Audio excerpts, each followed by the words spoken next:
When the sun goes down, Sacramento lights up. Bold, smart, unpredictable. Join Sky Alton as he shines his spotlight on the stories, the talent, and the everyday moments that makes our community amazing. And now please, welcome Sky Alton.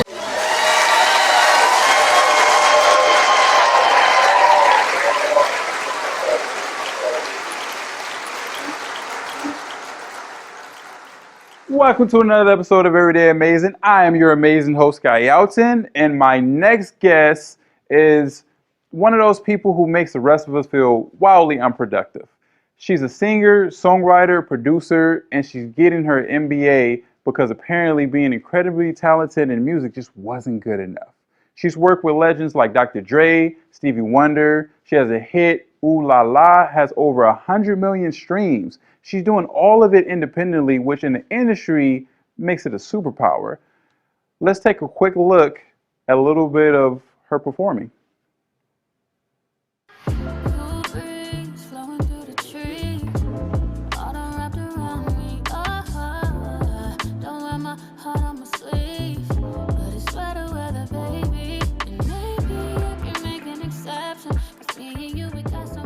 Yes, Jessica Jolia is going to be my guest tonight. Not to be confused with Katy Perry. Again, no disrespect to Katy Perry. She's amazing. But tonight, it's all about Jessica Jolia. Don't go anywhere. You don't want to miss this. We'll be right back. Everyday Amazing with Sky Alton. Ladies and gentlemen, please welcome Jessica Jolia to the show.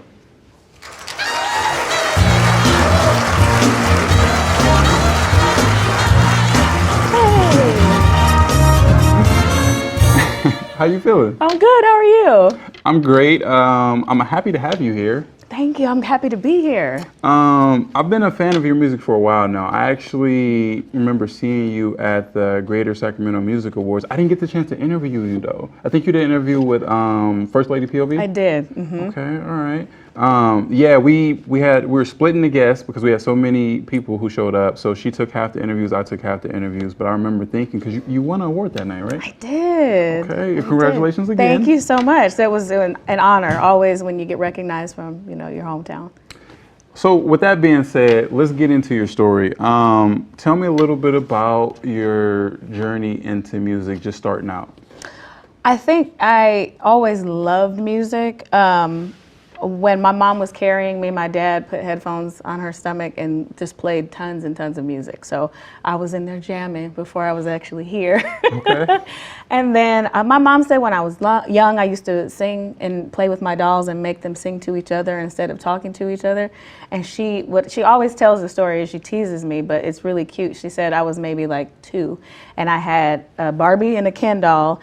And she said, instead of having them talk, I would say, hello, how are you? And she was like, where's she getting this from, first of all, but where's she getting this operatic voice from? And I don't know, because I don't think my dad was playing that. Maybe some classical, but not opera per se. Okay. But that's where I kind of started, just from early exposure. And then I loved music. I was singing in church and, always listening to the types of music that my parents listened to, specifically my dad. Mm-hmm. And so I, in elementary school, started playing the saxophone and taught myself how to play piano. Definitely not piano on stage piano, but songwriting piano. Wow, but taught yourself? Yes. Wow. Yeah, because my mom at the time, she was taking some electives for college, mm-hmm. and she wanted to take a music class, and so she was taking piano, and she brought home her book. And I was like, well, I know how to read music for the saxophone. I'm sure it can't be that much different for piano. 2 different clefs, so it was a little different. But I picked it up pretty quick. Wow. Yeah, so I've always been just very passionate about listening to music, various types, and singing and performing and all of those things. Yeah. Now, your parents, did either of them perform at all musically? No. No, I think they're both musically inclined. Okay. I grew up with a mom who used to sing around the house all the time, just to herself. Mm-hmm. My dad he always made his own mixtapes and remixes and still does to this day. He doesn't, it's like within the family, so it's not like you'll ever find it online or anything, but it's something that he enjoys to do for fun. Right. But yeah, no, I think my grandparents on both sides of the family are more musically inclined. On my mom's side, they were the musicians. So my grandfather played the organ, my grandmother played the accordion. Very different instrument. Right. And then on my father's side, they were all singers. So there were 13 siblings, and they were in a gospel singing group in the Detroit area. 13 siblings, wow. That's an interesting story because it's almost like, you know, skip the generation and then it went to, you know how they say about like colored eyes, sometimes Yes. skip a generation and go. So maybe you got all that music talent, I you know, think from both so. sides, you Yeah. know, you know, skipped your mom and dad or whatever and it all got put into you. Yes. So at what point did you realize, you know what, I think I want to take music like more seriously and actually I feel like I want to do this as a career? I think it started in high school. Okay. I was in choir, and I don't, to this day, I don't know why. I'm glad she did, but I, at the time, was just, again, singing in church and singing around the house and for fun with friends. And we had a recital that was coming up, and my director pulled me to the side and asked me if I had ever seen The Phantom of the Opera, and I said, no, I've heard of it, but I've never seen it. Right. And she gave me a CD, and she said, I want you to take this home and listen to it. And I want you to learn a song that's called Think of Me because I want you to try to sing it for the recital. And so I took it home and I'm listening to the music, and I am a big fan of stringed instruments. So I loved the music right away, but the song itself, I was like, this is not, I don't know why she thinks I would sound good doing this. I like listening to it, but I don't know how it will sound coming out of my voice. Right. But I was practicing it at home, and I started to feel pretty good about it. And then I came to class a couple weeks later, and she asked me to sing it, and she said, this is what I want you to do. And I said, okay. So I did it for the recital, and then it was around that time that it was time for auditions for scholarships for college. And for me, I had the choice of studying classical or jazz. And I was like, well, maybe there's a reason for this. Maybe I should pursue classical just to see where it goes because it will be a challenge for me. And that is the song that I chose for my scholarship audition, and I got a scholarship for singing that. And so from there, I think I realized it's more than just something to do for fun and something that I can do as a career. And you know, thankfully for me, I did have the foundation that I had with formal educational training, and then also singing in church vocally. It helped me a lot because the things that I learned from singing in church, I could apply to any genre of music, and I think it even elevated in some instances. So I think it started there, and then once I came home from college and started performing more locally and doing cover bands and things of that nature, I felt like very quickly I had performed at all the venues that were here to perform at. And I'd done weddings and I had done festivals and all of these things, and I was just like, I think that there has to be more than just this because of how much I love singing, and not so much for the recognition side of it, but I think I had recognized that in all of these different performances, people really enjoyed what I did. And I think a lot of it is I have this very big smile, and I'm always smiling when I'm singing. And I think it's inviting, but I think people can sense how passionate I am about it, and that, you know, what really drives me to perform, to sing, to write, to all of those things, is to impact people in the best ways. And when you can see that in real time, I'm smiling at you and singing and you're smiling back, it's like, okay, I feel like I'm doing the right thing. I don't want to just stay in one space. I feel like I need to see what else is out there for me. And there's lots of places you could go, LA and Nashville and so many other places, New York. But LA was the most feasible because it was closest to home. And if I felt like, oh, this was a bad idea, it's not too hard to get back to center. Right, easy flight, yeah. Right. And I think when I got there, I hit the ground running. I went not knowing exactly how I was going to get into the music industry because I wanted to create original music. But what happened was just as beautiful, and I got so many opportunities to do so many things just from being willing to go and try and put myself out there. You know what stands out to me as I hear you talk? You are a performer's performer. You know, like I can tell that you're really passionate about it. And when I say that is because I've interviewed quite a few comedians, and then, you know, the saying goes, like, I'm a comedian's comedian. What that means is, like, amongst my peers, I'm usually the comedians that everyone like is their favorite, right? And I feel like for you that applies, where I could see you being the performers that we know and love, but you're their favorite, right? You know, you just have that energy, and just hearing like how passionate you are. I can see how people will be drawn to that, right? And so I really feel like you're when people talk about like, oh, who's my favorite performer? And if there's an interview and there's another performer talking, they might say someone like you because it's like she's a performer, right? Sure. Like, and I just feel like that term really just kind of like fits you, because you I appreciate that. Yeah, you really, I can tell like you're really passionate about it. I am. So, okay, I want to back up a little bit because I had a question here that talks more about like your educational background. So you studied everything from vocal performance to music business and production, and now you're pursuing your MBA, right? I just graduated. Just graduated. I Congratulations. did. Thank you. Okay. So how does that knowledge impact the way you move in the industry now?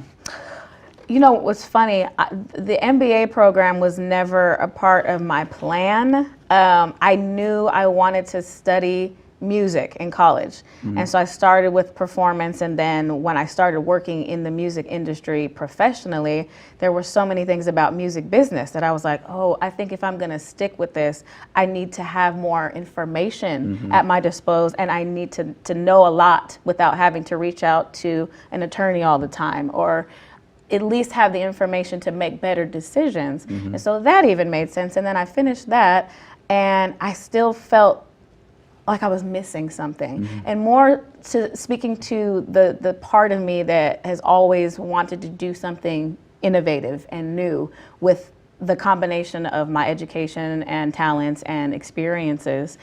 And so in getting the MBA, it was more because I had already established an independent record label, but it was really just for my releases. And then I had like some friends here and there, or some peers that I'd worked with that, weren't as business savvy as I may have been with those particular things. And so I would, help them to create their music and release it. But it was pretty small, but I started thinking like, at some point, you might not want to be touring when you're 60, or you might not even want to tour when you're 50, or if you do, maybe it won't be on such a grand scale. Like, I had gotten used to being gone 8-9 months out of the year.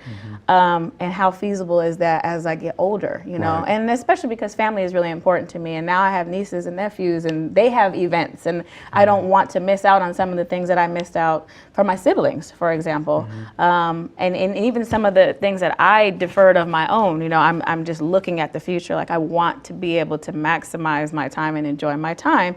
And so what can I do to add to the skills and the education that I have? So the MBA was because I wanted a broader knowledge in terms of business, because I have the degree, but it's music business. And so it's like, well, what if you want to do new things, and music is a part of that, but it's not entirely, everything centered around music. And so I started thinking about, well, what if you want to create products that you want to license? Sure. To voice instruction studios, or to schools and universities, maybe even to hospitals, because there's part of me that's interested in health too.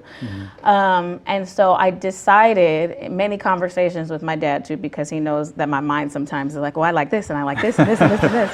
But I decided that I wanted to create licensable software specific to voice health and education and technique, because I feel like all of those things are not available in one, package, right?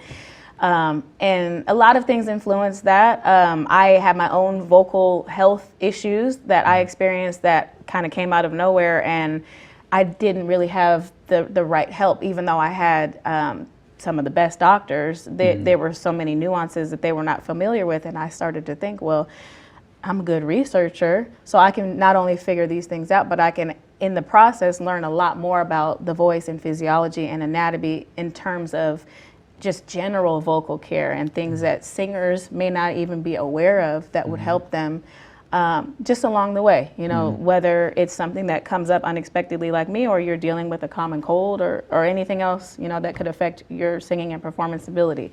But I did not have all of the information and education available when I had the thought. And so now that I have completed the MBA program, everything is able to tie in.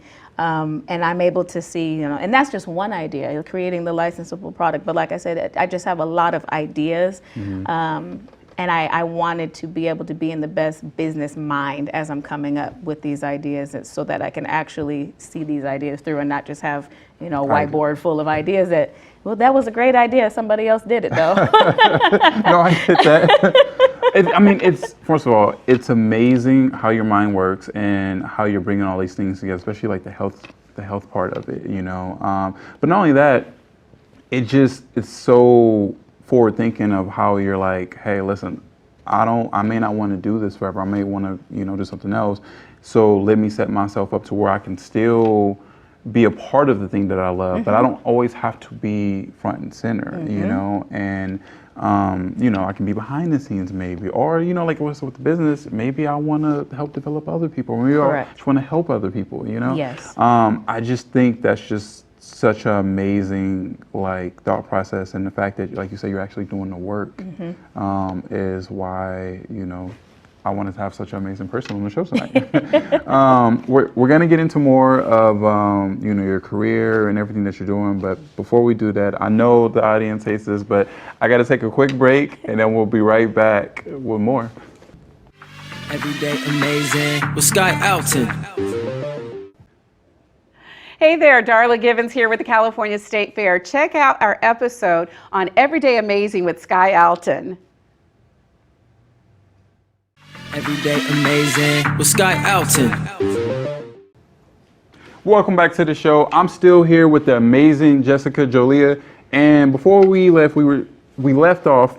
We're talking about all the amazing things you're doing by getting your MBA, but then also we left off where you're talking about when you got to LA, and I kind of want to go back to that, because tell me a little bit about what that experience was like, because we hear everyone has a story of like LA and when they get out there, and whether it be comedy, acting, or music, and so tell me a little bit about, for you, what was your experience like when you first got out there? When I first got there, I already was kind of a certain mindset in not wanting to get mixed in with the wrong crowds, and be mindful of opportunities, right? Because people will say, oh, I have an opportunity for you to do something, but it's really not. It's a lot of times them taking advantage of your lack of information and your talent, and it's not an opportunity for you. So I think, being of that mindset, I was very particular about the networking events that I chose to go to. I knew that I had to become established in some way. I didn't necessarily have a plan, but thankfully, I didn't really end up needing a plan. Within the first, I would say the first few weeks of me being there, Guapale had a show, and she was looking for a background singer just for one show in LA. And it happened to be that her sound engineer for that show was a friend of mine from Sacramento. And he overheard the management conversation about, we need to find a singer. And so he sent them, I only had one original song out at the time. He sent them my song, and he said, I've worked with her, live in many capacities for several years. She's great. And they just took his word for it. I didn't audition or anything. They sent me the music, and I came to rehearsal. And in rehearsal walks in Eric Benet. And now I'm a huge fan of Eric Benet. I'd never met him, but I knew probably all of his material. Yeah. And I'm looking around like, is this normal? Like, everybody knows something that I don't know? And I didn't realize that she was signed to his label at the time. So they had a duet together. That's why he came to the rehearsal to rehearse that particular song. He hears me sing and then says, hey, I hate to do this to you, but would you mind if I stole you from Guapale? I said, no, I don't mind. If there's a way for me to do both, can we do that? Because I don't want to put anybody in a bad spot. Exactly. And that's exactly what happened. So I started touring with her and with Eric Benet. And then from working with Eric, that's when people started to realize and recognize who I was, what type of voice I had. And, the circles are very small. LA is this huge place, but the decision makers, they fit into a little bubble, and they all know each other. So those initial opportunities just open the doors for everything else. And I've worked with a lot of people, but I always say Eric Benet is my favorite person because he treated me so well and made sure that there was space for me. You know, as a background singer, you know what the job is, and a lot of times it is not to highlight who you are and what you may also bring to the table. People hear it, they don't always know that it's you. Right. But I had, you know, lots of duets with him, lots of solo moments, and whenever I would release, you know, new songs, he would announce it in the middle of the show, and Supportive. it was just very much, he treated me like a family member, and we still are in touch to this day, and he'll, dope. you know, I'll message or call him every now and again, and he'll comment on my, you know, things on social media, but it was Eric that really gave me a platform, and then like I said, people could see what I could do, and then I just kept going. So I don't have a crazy LA story. I have a thank you Lord LA story. You have an amazing LA story. Yes. No, that is just awesome. But see, you know, even in that, Eric is a singer. You know, people in the industry, like if you ask like who's some of your favorite singers, he will be in a lot of people's top 5. Absolutely. You know, and so and again, that's how I feel about you. So it's interesting that like you guys ran into each other, and I feel like, you know, it's like one of those things where it was meant to be how it happened. Okay, so you get the tour with Eric, and you did both. Tell me a little bit about, now you got some experience, and now you got some experience in the industry. Now you've done some big tours. Tell me about how all of that has shaped your music and your sound personally. Oh, wow. Well, I think that only fairly recently, and I would say within the past 4 years or so, I really feel like I have completely honed in on my sound.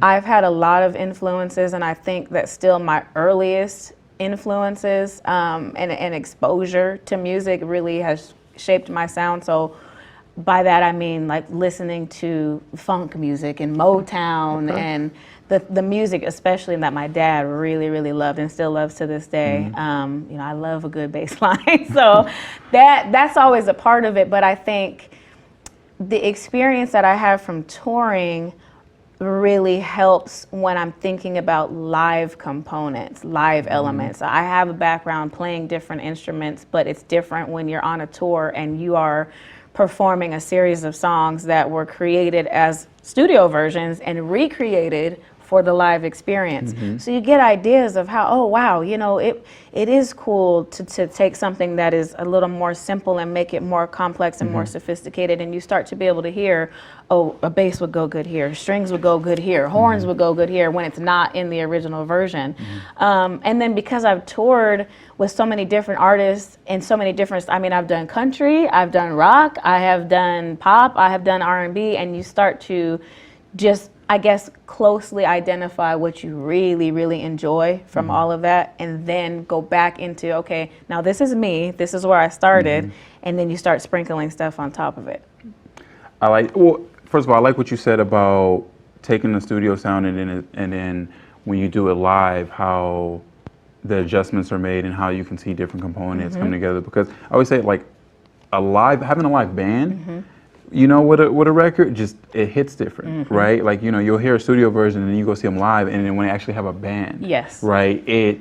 Like J. Cole had a band, you know, and I remember thinking like, man, some of these like rap songs just hit and feel different with an actual live band. You know, I'm like, I wish he would have put out this version because you know, with the instruments and everything like that, it's just, you know, it's a whole different like feel, right? And so, you know, that's what, like, for me, it was like, you having all this experience, you know, touring and everything like that, and like what live, you know, like you always wonder like how that shapes, you know, the sound now. Because like, you know, you start out one way because, you know, you only know what you know, and then as you get more experience and stuff, you know what, like you evolve, right? Like musically, you evolve as a person.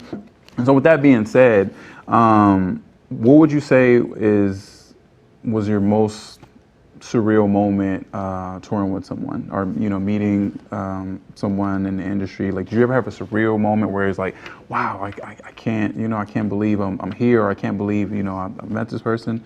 Any stories like that? Or No, I think probably meeting Stevie Wonder, and actually, like, and it wasn't a long conversation, but to be able to say that I could sit with him for a few minutes.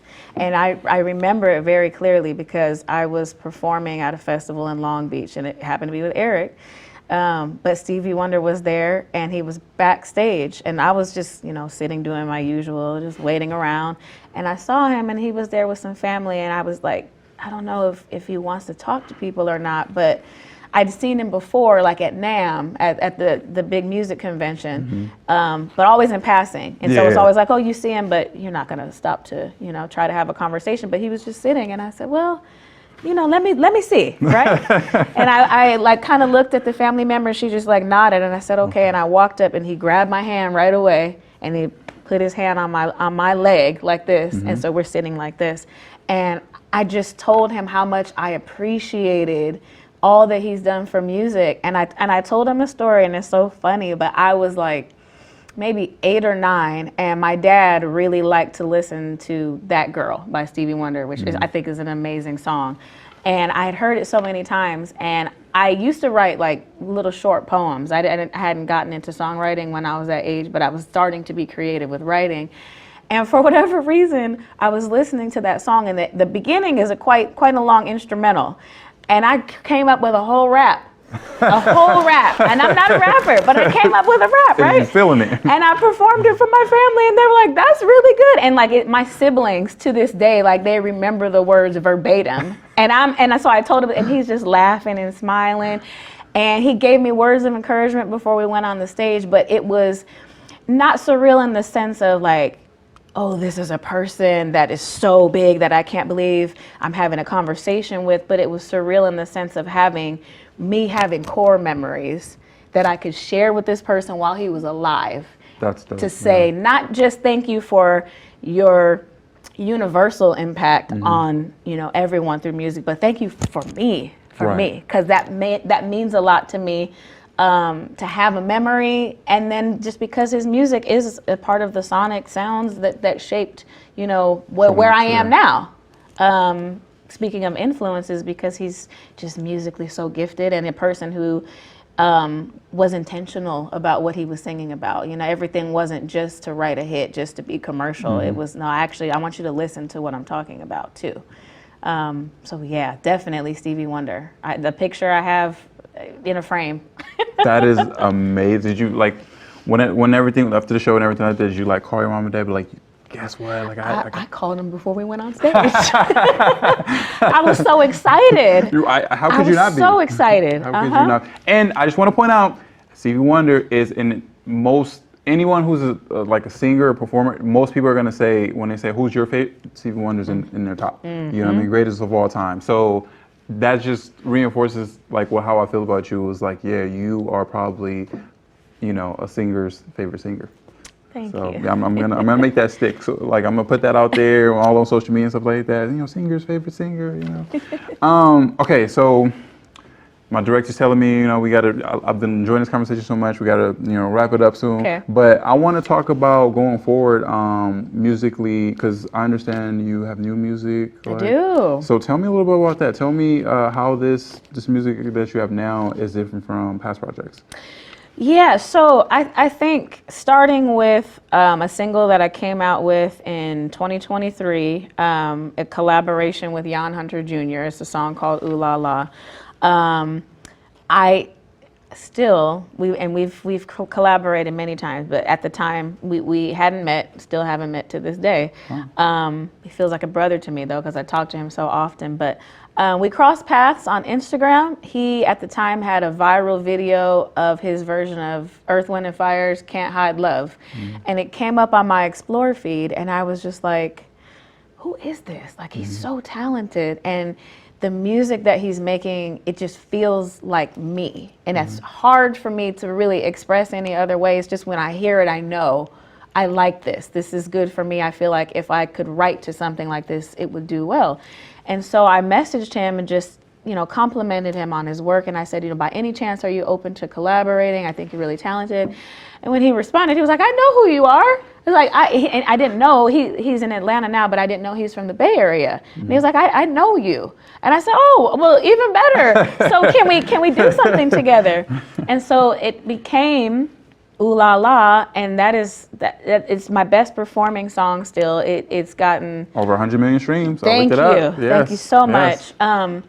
But that is that collaboration was the start of me deciding, okay, you've done so many different things in terms of touring, and you've done so many things in terms of creating original music, but you're always of a mindset of, I'm listening to what's happening to try to be in the space of what's going on, and not taking a seat and a step back to say, regardless of that, what is just genuine and authentic of you? Whether that's what everybody's listening to, a few people are, it doesn't matter. Try to do that instead and see what happens. And that's what I did with that song. There was no expectation. It was just, wow, I feel like I did something that's really 100% me, without trying to keep track of trends and Billboard and you know, all of the stats, and I'll just put it out and see what happens. And I think that is a big part of why it has done so well. And to follow up, why the music that I've released following that has also performed well, because it's just about what feels good to me, about intentional lyrics, you know, good storytelling, but not trying to chase a hit, not trying to follow a trend, you know, it's beautiful that it has performed so well, but it wasn't a goal, you know? I think that's amazing. One, the fact that you kept it so like real and raw, where you said, listen, I wasn't chasing a hit. I was literally just putting out the music that meant something to me, and you know, it felt good to do that, and then it just resonated with everybody, right? And so basically people sensed the sincerity in the lyrics and in the sound, and that's what they connected to, right? So yes, it's such an amazing, you know, like story of like how you've been able to like just be so pure and keep your own sound like in this industry, because as we know, it's not the easiest to do. And it can be tough sometimes, right? But with that being said, we got to wrap it up because my director's all in my ear, you know, telling me, okay. I so appreciate you coming on the show and being able to share your story. I got to have you come back, right, to come on the show, and we got to talk more. With that being said, tour dates, anything like that coming up, or not as of yet. I have some things that I'm planning for fall of this year. I can say that does include an album, but no finalized tour dates to announce yet. They will be coming though. Okay. Well, before I let you go, let everybody know where to find you, where to stream your music, and how to keep in touch with you if they so choose to do. Yeah, sure. My website is www.jessicajolia.com. All of my social media handles are at Jessica Jolia. I can't give you my number, but you can keep in touch with me there. Thank you so much again for coming on the show. And for the people out there, I hope you enjoyed this episode as much as I did. I had so much fun. You know, I didn't want to end it. We ran a little over time, but you know, I know you guys are going to enjoy it when you see it. And until next time, I'll see you then.